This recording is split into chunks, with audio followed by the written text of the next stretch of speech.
नमस्कार दोस्तों, आपका हमारे YouTube चैनल कवितास क्रिएटिव गार्डन में स्वागत है। फ्रेंड्स, गार्डनिंग में पैसे तो खर्च होते ही हैं। कभी कम तो कभी ज़्यादा पैसे तो खर्च हो ही जाते हैं गार्डनिंग करने में।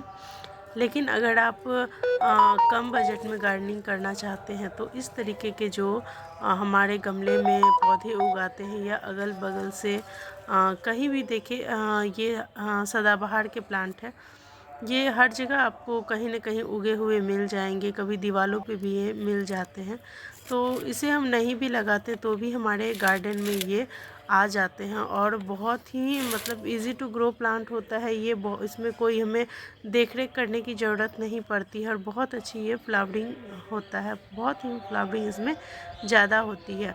तो देखिए, मेरे सभी पॉट में इस तरीके से प्लांट निकल के आ गए हैं। तो इन सबको सभी को सेपरेट करके लगाना संभव नहीं होता है हमारे लिए कभी कभी, क्योंकि इतने सारे पॉट और उसके बाद उसमें मिट्टी भी चाहिए होती है। तो एक ही पौधे के लिए हमारे पास बहुत ज़्यादा मतलब पॉट नहीं होता है।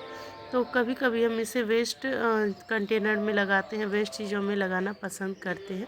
क्योंकि ये बहुत हार्डी प्लांट होता है, बहुत ज़्यादा इसमें हमें फर्टिलाइज़र ऐड करने की ज़रूरत नहीं होती है। तो मैं इस तरीके से एक खाली मतलब बड़ा सा एक पॉट कहिए, टब के अंदर मैंने इसमें मिट्टी भर के रखी हूँ, ताकि मैं इसमें जो भी इधर उधर कोई भी नया प्लांट मुझे मिलता है या जैसे पॉट में दूसरे पॉट में अगर प्लांट मिलते हैं तो मैं सारे निकाल करके इसी के अंदर मैं इसमें लगा देती हूँ।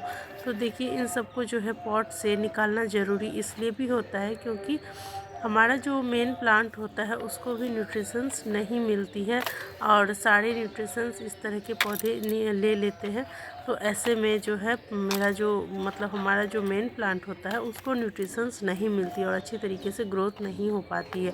तो ये देखिए, ये वाइट वाले हिबिस्कस का प्लांट है और उसके अंदर ये बहुत सारे निकल के आए थे। मैं सबको इस तरीके से निकाल के सबको अलग कर रही हूँ ताकि मैं इसे दूसरी जगह शिफ्ट कर दूं और मेरा ये प्लांट जो है इसमें फर्टिलाइज़र डालूं तो सिर्फ इसी प्लांट को मतलब जितने भी न्यूट्रिशंस इसी प्लांट को मिल सके।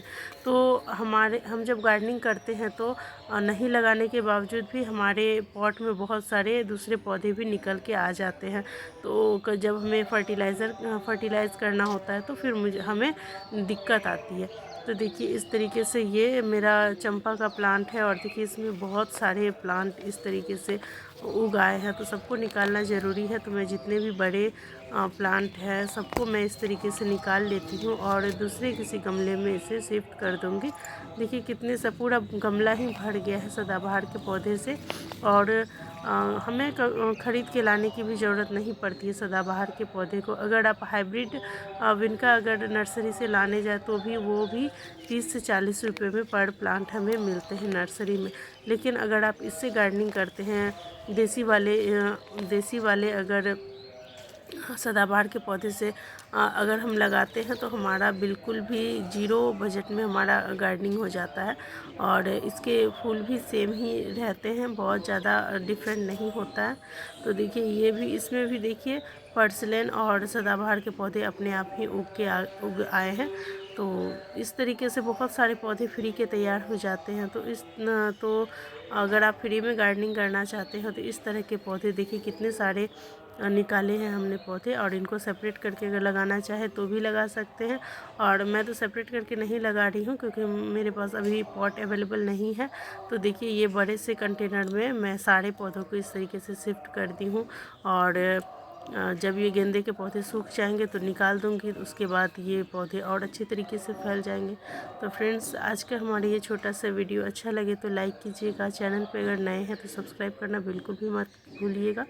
तब तक के लिए बाय बाय, मिलेंगे नेक्स्ट वीडियो में।